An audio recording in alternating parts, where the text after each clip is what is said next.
Hello dear students, I hope this finds you well. Today we are going to introduce a new unit about the human reproduction and gametogenesis. Introduction. In asexual reproduction, the fusion of haploid gametes forms a diploid cell, the zygote. The animal that develops from a zygote can in turn give rise to gametes by meiosis. A zygote is a diploid cell that results from the fusion of two haploid gametes, that to say a sperm cell and an egg. And we see that in some cases we are going to refer to the zygote as a fertilized ovum, that to say an egg or a female gamete that has received a sperm cell. Meiosis is only required in asexual reproduction because it leads to the formation of gametes. Meiosis is not required in asexual reproduction because in this second type of reproduction there is no participation of gametes, and by definition you know that meiosis is the production of four genetically different haploid daughter cells from one diploid cell, and the whole process occurs in gonads.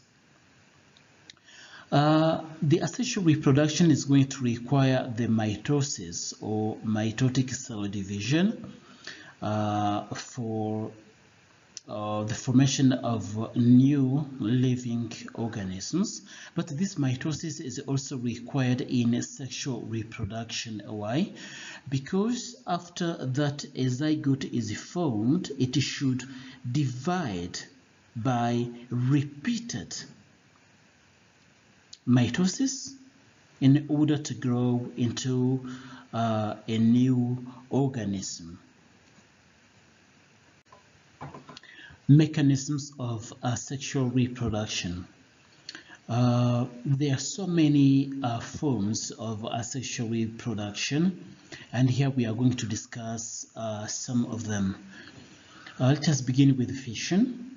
The fission, which is a kind of reproduction, of asexual reproduction, whereby a cell or an organism divides into two or more new cells or organisms. When a cell or an organism provides two other ones, that's what we call the binary fission, and that is known especially in bacteria and some protozoa like amoebae. Budding. Budding is also an asexual way or mode of reproduction whereby a new organism is developed from a small part of the parent's body, and this parent's body part is going to present itself as an outgrowth, which is going to increase its size and finally pinch off from the parent organism or stay there. And here you should think especially about yeast cells. Fragmentation and regeneration. In multicellular organisms, the fragmentation and regeneration occur in asexual reproduction where an organism is split into fragments, and each of these fragments will develop into a mature organism. That to say, when each fragment becomes a mature organism, we finally obtain full-grown individuals that are genetically and morphologically identical to their parents. This happens when, by accident, earthworm or a lumbricus splits into two pieces. Each piece will develop into a full lumbricus. And we have other examples like animals of the group of sponges, of cnidarians, brushworms, squirts, sisters, among others. Parthenogenesis. The parthenogenesis is a reproductive strategy that involves the development of a female gamete into a new organism without fertilization. The parthenogenesis occurs in both plants and animals, but the commonest example in animals is the case of honeybees, whereby fertilized eggs provide workers or female bees, while unfertilized eggs provide drones or female or male bees. And should remember that in the case of honeybees, only the queen has the task of laying eggs, because workers are always sterile. Sexual reproduction. This is the production of new living organisms by combining the genetic information from two individuals of different types or sex.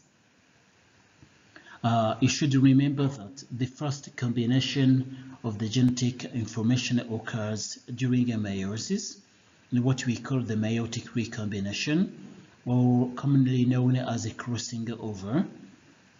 And this takes place between homologous chromosomes, while the second combination occurs in fertilization, that is to say the fusion of two haploid cells or gametes.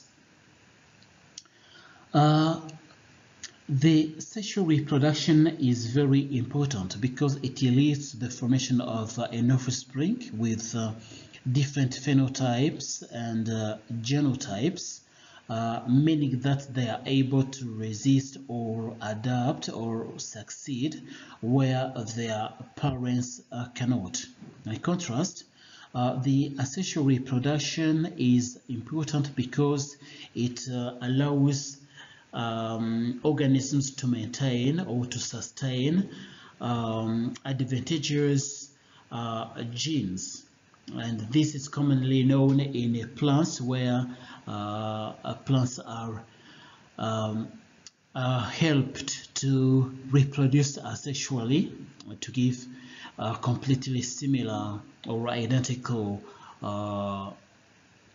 offspring individuals with exactly the same phenotypes and phenotypes, obviously when they are the ones we want to sustain or maintain.